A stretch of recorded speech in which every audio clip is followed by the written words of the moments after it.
As you guys know, I don't normally do two videos this close back to back unless it's something pretty important. I found something pretty important, and I thought about going to bed and sharing it with you guys tomorrow, but there is no way I am going to be able to sleep knowing that I know this and you don't. I've got to show you something, and it goes to this technique of using Google Earth Pro because it gets you different imagery during different times. Now, of course, earlier today we covered this issue with the discovery made by third phase of the moon. Here in Antarctica, this megalith face. Now, one of the tests, of course, that I use is, does it pass the test of time? Meaning, does it look like this now, and 5 years ago, and 10 years ago? And it does. The particular image that you're looking at right now is actually from 2012. And I'm going to go forward in time to show you what it looks like now.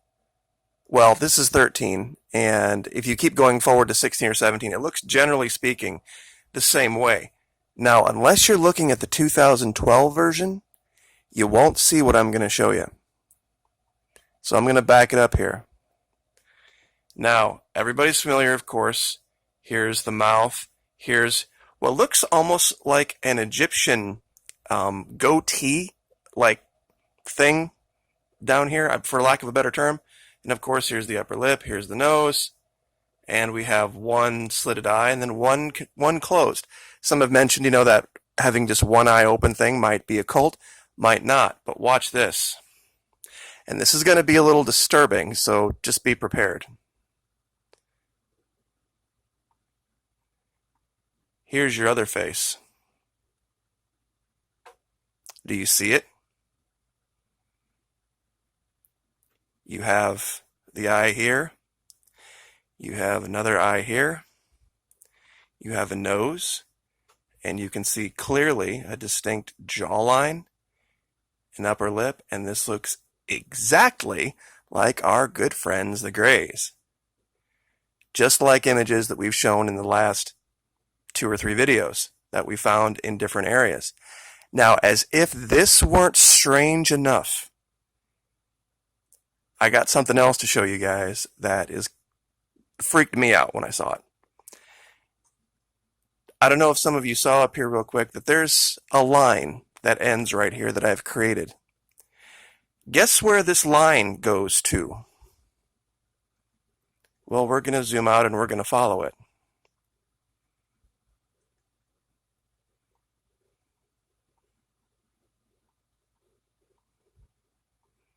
Now it goes through some other structures here on the Antarctic Peninsula. We'll cover that in another video. But you guys aren't going to believe this. Now, you can draw any line between any 2 points you want, but to get it to where that line bifurcates the side of a pentagon, this is the line we've been following. If you start at this particular angle, draw directly through this side, it goes straight down there. I kid you not.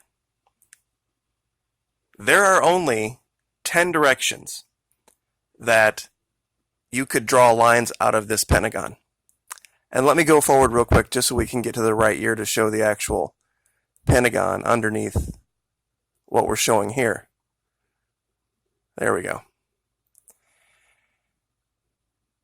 And the guys and girls, I guess, in my audience that are familiar with how you zero a weapon, you can answer the question, how far off do you have to be at the muzzle for even trying to zero at 50 or 100 feet, much less, say, 500 yards, for you not to even be remotely on the target, anywhere near the target? Just a fraction of a millimeter off. And that's exactly what this is like. 7,000 miles away. 7,000 miles away. If you draw a line from that location to this location, it cuts one of the angles right in half. And you can do this for yourself. I've looked at this 1,000 times. It's stunning. It's absolutely stunning. Clearly, this location in the Brazilian rainforest is far more important than we initially thought. Now, this is looking west. So I'm going to go ahead and reorient this north so that you can get an idea of what we're looking at. This line goes down to Antarctica. This line off to the left up here goes to the DC Pentagon.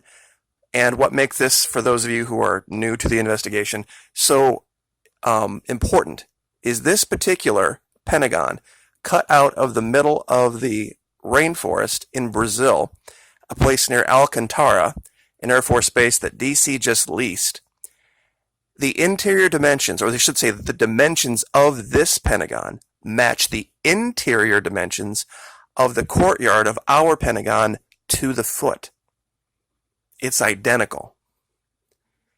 Now, as we zoom out here, as if those two things weren't strange enough, a second face within a face, and then from that location to this location, drawing right through one of the angles, I found something else.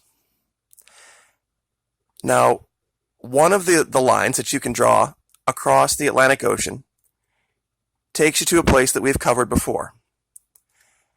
This is what I have labeled the Ethiopian Pentagon. Out here in the middle, it's clearly the remnants of what used to be one. Very easy to see. And if you take a line from this upper arm angle here and draw directly through this lower, it goes someplace I'm going to show you in just a second, but if anybody wants to know where this straight one going through this direction goes, it goes right to Baghdad. But wait till you see where this one goes. And I want you guys to keep that idea in mind about zeroing a weapon. If you were attempting to zero a weapon to, say, 7,000 miles, how far would you have to be off at the muzzle for it to literally not even be in the same zip code of what you're trying to hit? Now I'm going to zoom in here, and we've been here before, and this is just beyond coincidence. Who remembers the Stargate?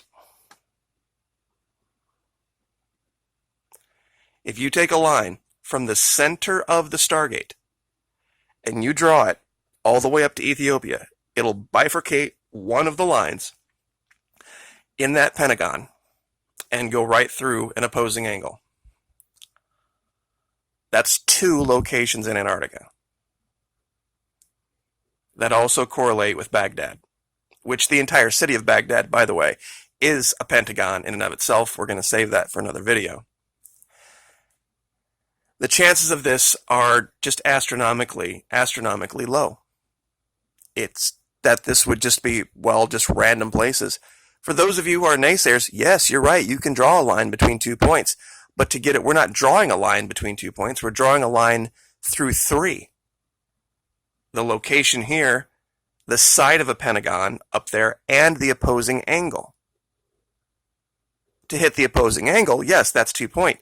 But to bifurcate the opposing side is only one very specific heading.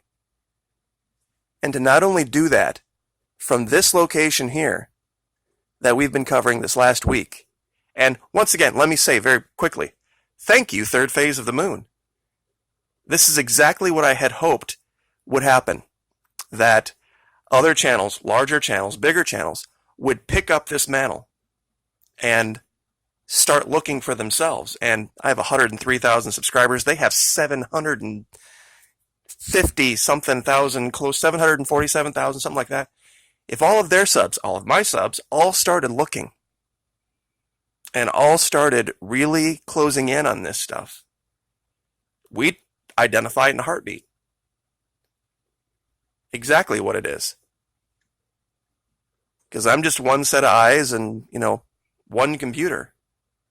If we can get thousands of people looking into this and correlating stuff, and there's guys out there that have technology and techniques that are way beyond what I use.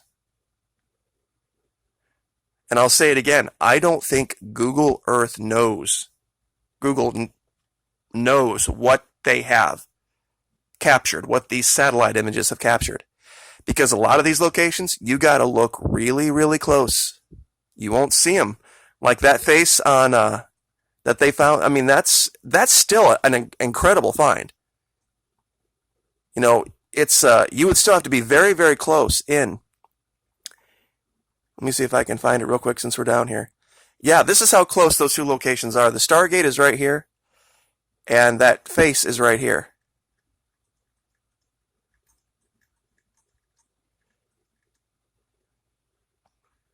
And let me get reoriented so we can look at this properly. There we go. But I guess I'll just leave with this. It's that, you know, you look at one thing and you see this and it makes you curious, but